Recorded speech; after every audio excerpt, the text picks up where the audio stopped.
Felix scowled. Go away, you're too little. Meathead? I'm big. Stay back, you'll knock it over. I can be careful. Go play with your baby toys, Anna. She's got kind of a, this is what she thinks of her brother after he, can you see it? Especially me, I cannot. Why? And what does she do? She knocks his tower over. Grandpa! Grandpa shook his head. Felix, you just dipped from your sister's bucket.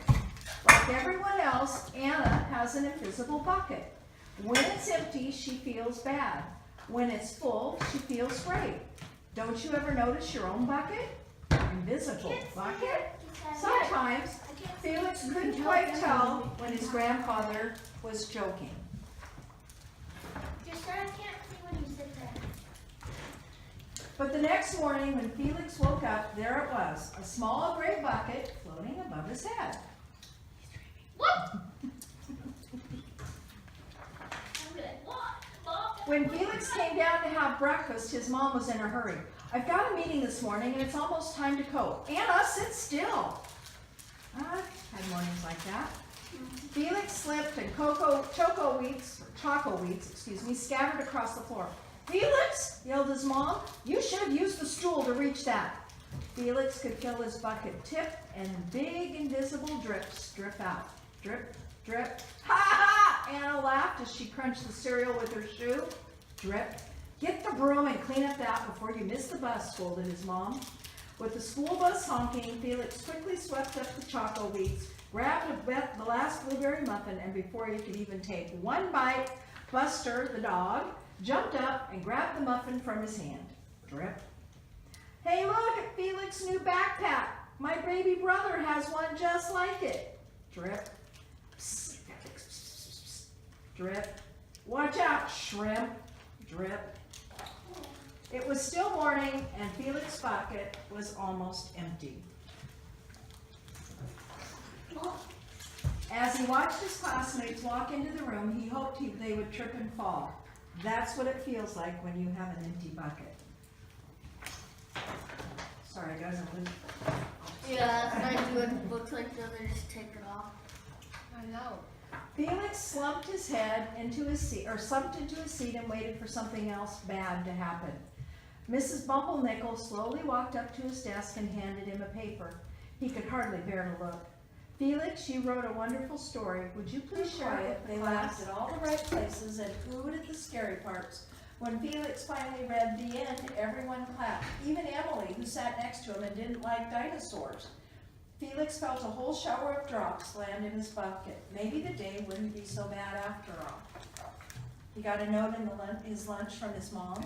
Drop in his bucket. The team captains today are Veronica and Felix. Drop in his bucket. Nice cow. It's a dog. Well, nice colors there, Felix. Drop in his bucket. Cool laser ant backpacks, Felix. Laser ant? Okay. By afternoon, Felix's bucket was nearly full. At recess, when he looked around, Felix suddenly realized his grandpa was right. Everyone else had a bucket too.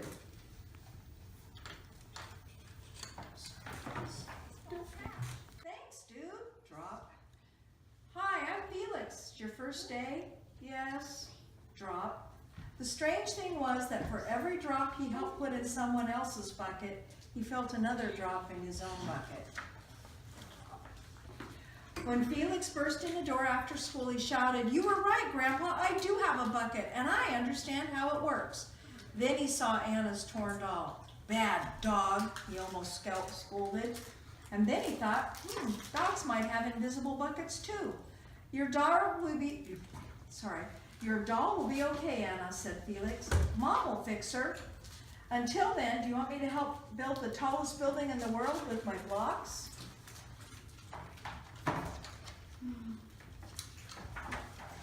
And so they did. So what is the premise of the story? He's telling you to be nice to other people. Yeah, I think there's a verse in the Bible that says something like that. Can you tell me what it Be is? nice. Be treat people the way you want to be treated. Very good. Do you know where it's found? Matthew, actually. And what's the first commandment? That's basically his brother's name. Matthew. Love the Lord your God with all your heart, with all your soul, with all your mind. And the second is like it. Do unto others as you would have them do unto you. Or love your neighbor as yourself. I still have that in the house. It's a How big- many of you, when you've had a bad day, you take it out on other people? Sometimes accidentally. Sometimes accidentally. Sometimes purposely. Yeah. When you've had a When I'm bad really day. mad at them and we just had a fight. Okay. Well, not like fighting. But what would be a better way to do it? Realize that, hey, I'm having a bad day and my bucket's empty. So go around and start filling up other people's buckets. Wouldn't that be a better way to look at it? Like saying like, oh, that's a gorgeous shirt. There you go. It's simple as Thank that. you very much. Use very descriptive words. If I'm you're complimenting. having a bad day, but then you have a good outlook on it, you're basically going away. Yeah, yeah. So your challenge for Valentine's Day is to recognize that maybe there are people around you that need their buckets filled. I know my grandkids fight a lot, and that's what I challenge them. Are you taking away from that person's bucket by what you're doing, or are you putting it into their bucket? Just like on Valentine's Day at a party at school, you get a jug candy in your bucket. Ashley? People think it's like this mushy gushy things, give notes to boys and all that, but it's really, you don't have to like a person like that. You just like a family member, the family. It's not like that. Me last Sunday? It's I think Valentine's Day is excellent for married couples. And even not married couples. So Well, they're both married both times. yeah. You know what I asked for Valentine's Day? Go walk on the beach. Don't buy me roses, don't buy me candy, just take me to the beach and let me walk on the beach. Oh my god. Buy me But it's candy not and the rain. beach, and then I'll be It's perfectly not fine. And in the rain, yes. What? You get an umbrella. I will love It's it. gonna be freezing though. I'm an Oregonian, we don't need to I leave got in way more umbrellas. than Were you born in I Oregon? got way more than you. No, I just took from your bucket, didn't I? That wasn't very kind. Oh no, I wasn't born in Oregon.